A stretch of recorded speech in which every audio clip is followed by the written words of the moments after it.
TTV தினகரனுடைய ஆதரவாளரா இருக்கக்கூடிய ஒரு அம்மையார் போய் சசிகலா அவர்களை பார்த்துவிட்டு அங்க நின்னு ஒரு போட்டோ எடுத்தாருங்கிறதுக்காக அடுத்த நிமிஷமே கட்சியில இருந்து நீக்கப்படுறாரு. இது எந்த விதமான நடவடிக்கை? சீட்டையே இப்படி நீங்க முரண்டு பிடிக்கிறீங்களே அப்படிங்கிற கேள்வி இருக்கு இல்லையா?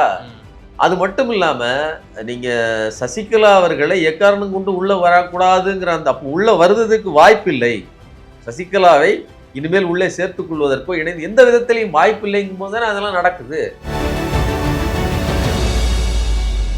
டிடிவி தினகரனை இங்கே சேர்த்துக்கிட்டு அங்கோடி டிடிவி தினகரன் அவர்களை பழி தீர்ப்பது அப்படின்னு பார்க்க முடியுது. அப்போ அவர் தனி கட்சி தொடங்கியோ அல்லது பலாப்பழ ஜனத்தில் நின்னார் இல்லையா, அதே மாதிரி தன்னால் முடிந்தது ஒரு 4 கேண்டிடேட்டை போட்டாவது தென் மாவட்டங்களில் அதிமுகவுக்கு எதிராக ஒரு பழி தீர்த்துருவான். சசிகலாவை பொறுத்தவரையிலும் அவங்கள எப்பவுமே இது அபாயகரமான ஒரு சக்தியாக தான் பிஜேபி பார்க்குது. ஆமாம், அது அவங்க வேற யாரும் இல்லை, குறிப்பா குருமூர்த்தி அவர்கள் தான் இந்த விஷயத்தை சசிகலாவை எப்போதும் ஏற்றுக்கொள்ளக்கூடாது. சசிகலாவுக்கு பவர் ஒன்றும் பெருசா கிடையாதுன்னு அவங்க நினைக்கிறேன். நீங்க அவங்களுக்கு ஒரு முகம் இருக்குது, ரைட்டு, அதுக்கான இது குறைஞ்சிக்கிட்டே வந்துருச்சு. இடைப்பட்ட காலம் என்னங்க, 2017க்கு அப்புறம் இப்போ 6, 3, 9 வருஷங்கள் ஆகிப்போச்சு. அவர்களால் இன்னும் மறுபடி ஆக்டிவா தன்னுடைய அரசியலை நடத்த முடியுமா? இன்னொன்று அப்படி நடத்தினாங்களா? சசிகலா அந்த இடத்தை அடைவதற்கான எந்த வாய்ப்பையும் பெற்றாலும் கூட அதுக்கப்புறம் அந்த அதிகாரத்தை தான் பெற முடியும் அப்படின்னு ஒரு எண்ணத்தோடு இருப்பார் அப்படின்னு பிஜேபி கருதுது. அந்த இடத்துக்கு ஒரு பொம்மை தான் வேண்டும், இயல்பாக சிந்திக்கக்கூடிய யாரும் வேண்டாம் அப்படின்னு நினைக்கக்கூடியது பாஜக. அப்போ அந்த இடத்துக்கு இந்த அம்மா வரக்கூடாது. இப்போ எடப்பாடி பழனிசாமி கூட்டணிக்குள்ள, இப்போ எடப்பாடியும் டிடிவி கூட்டணிக்குள்ள வருவது என்பது அவர்களுக்கு எடப்பாடிக்கு நெருக்கடி இல்லை அப்படிங்கும்போது அவர் அனுமதிக்கிறார். அதை பாஜக ஏத்துக்கிடுது. ஏன்னா எடப்பாடியை முகமாக காட்டித்தான் இந்த கட்சியை இழுத்து செல்ல வேண்டிய தேவை இருக்குது, வேற யாரும் இல்லையே.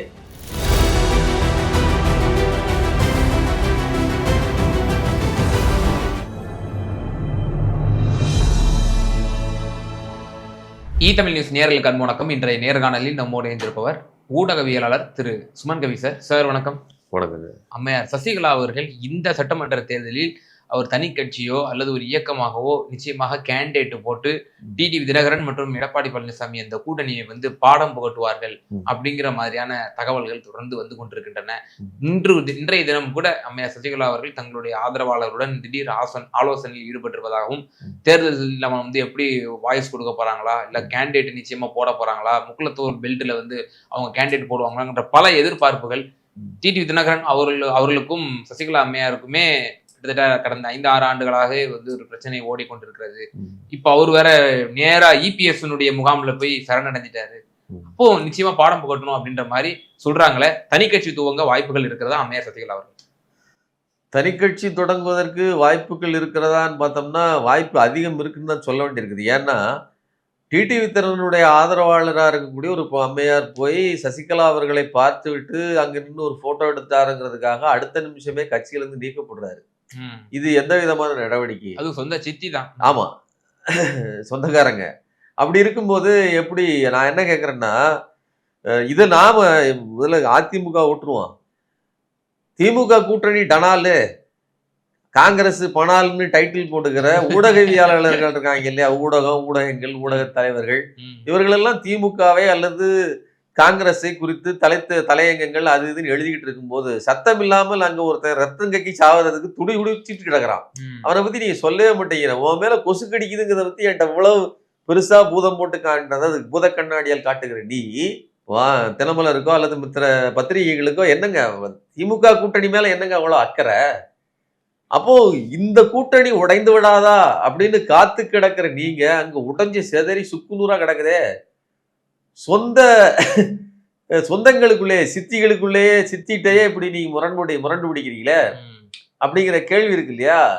அது மட்டும் இல்லாம நீங்க சசிகலா அவர்களை எக்காரணம் கொண்டு உள்ள வரக்கூடாதுங்கிற அந்த உள்ள வருவதற்கு வாய்ப்பு இல்லை. சசிகலாவை இனிமேல் உள்ளே சேர்த்துக் கொள்வதற்கோ இணைந்து எந்த விதத்திலையும் வாய்ப்பு இல்லைங்கும் போது தானே அதெல்லாம் நடக்குது. அப்போ முழுக்க அந்த கூட்டணியை கலகலத்து போயிருக்கிறது அதனுடைய மிக விஞ்சிய வடிவம் தான். டிடிவி தினகரனை இங்க சேர்த்துக்கிட்டு அங்கோடி டிடிவி தினகரன் அவர்களை பழி தீர்ப்பது அப்படின்னு பார்க்க முடியுது. அப்போ அவர் தனி கட்சி தொடங்கியோ அல்லது பலாப்பழ ஜனத்தில் நின்னார் இல்லையா, அதே மாதிரி தன்னால் முடிந்தது ஒரு 4 கேண்டிடேட்டை போட்டாவது தென் மாவட்டங்களில் அதிமுகவுக்கு எதிராக ஒரு பழி தீர்த்துருவான் அப்படின்னு சொல்லி முடிவெடுப்பதற்கு வாய்ப்பு இருக்குது. ஏன்னா அந்த அம்மா வந்து முதல்ல என்ன சொன்னாங்கன்னா, எவ்வளவுதான் பிரச்சனைகள் இருந்தாலும் யாரு சசிகலா சொன்னது, நம்மளுடைய பொது எதிரி வந்து திமுக தான், அதை வீழ்த்த வேண்டியது நம்முடைய கடமை. எல்லாருக்கும் அதே எண்ணம் தான். ஏன் தாவேகால போய் சேர்ந்திருக்கிற செங்கோட்டையனுக்கு மட்டும் என்ன திமுக வீழ்த்தணும் எண்ணம் இல்லையா? இருக்குல்ல. ஆனா அதுல வந்து ரியலைஸ் பண்ண சில பேர் வந்து திமுகவை வீழ்த்துவதை விட முக்கியமான பிரச்சனை பாஜக தான் சொல்லி அவங்க திமுக பக்கம் வர்றவங்க இருக்கிறாங்க.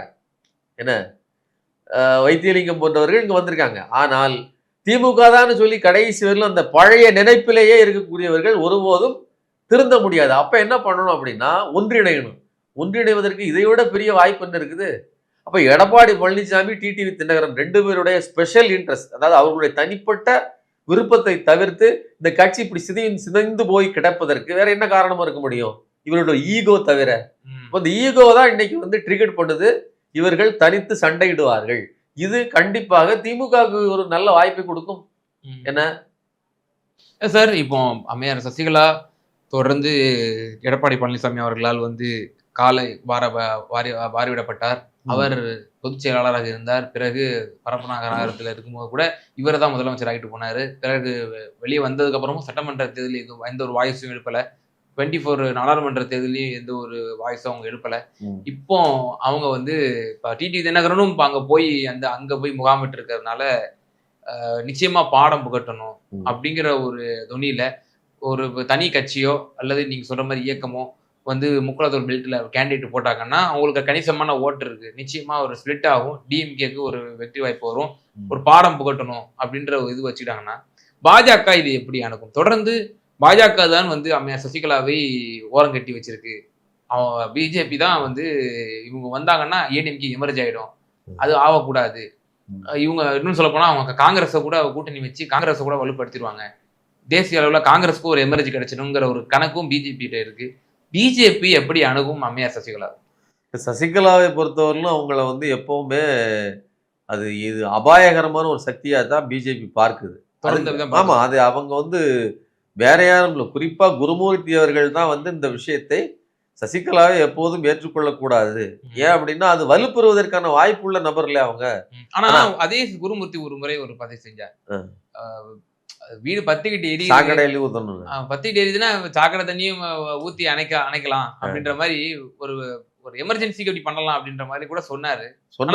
வேற ஒரு அரசியல் விமர்சகர் தான் வந்து வாய்ப்பே இடமே கொடுக்க கூடாது குருமூர்த்தி இப்படி சொன்னதுக்கு அப்படின்னு சொல்லி நான் காலி பண்ணணும்னு சொல்லிட்டே இருப்பாரு ஒருவர். ஆனா அந்த ஒரு பிளானும் இருந்துச்சு இல்லையா இடையில பாஜக RSS. அதான் அவசர காலகட்டத்தில் திமுக தோற்கடிக்கணும் அப்படின்னா நம்ம சசிகலா அம்மையாரும் பயன்படுத்திக்கலாம் அப்படின்ற ஒரு வார்த்தையும் அவர் கடந்த காலத்தில் அது சொன்னாங்க. அதுதான் இப்ப அவங்களுக்கு ஒரு விஷயம் பாடம் வந்து முழுவதுமாக அதாவது கற்றுக்கிட்டாங்க. என்ன அப்படின்னா சசிகலாவை வந்து சசிகலாவுக்கு பவர் ஒன்றும் பெருசா கிடையாதுன்னு அவங்க நினைக்கிறாங்க. நீங்க அவங்களுக்கு ஒரு முகம் இருக்குது ரைட்டு, அதுக்கான இது வந்து குறைஞ்சிக்கிட்டே வந்துருச்சு. இடைப்பட்ட காலம் என்னங்க 2017க்கு அப்புறம் இப்போ வந்து 6, 3, 9 வருஷங்கள் ஆகிப்போச்சு. அவர்களால் இன்னும் மறுபடி ஆக்டிவா தன்னுடைய அரசியலை நடத்த முடியுமா? இன்னொன்னு அப்படி நடத்தினாங்களா?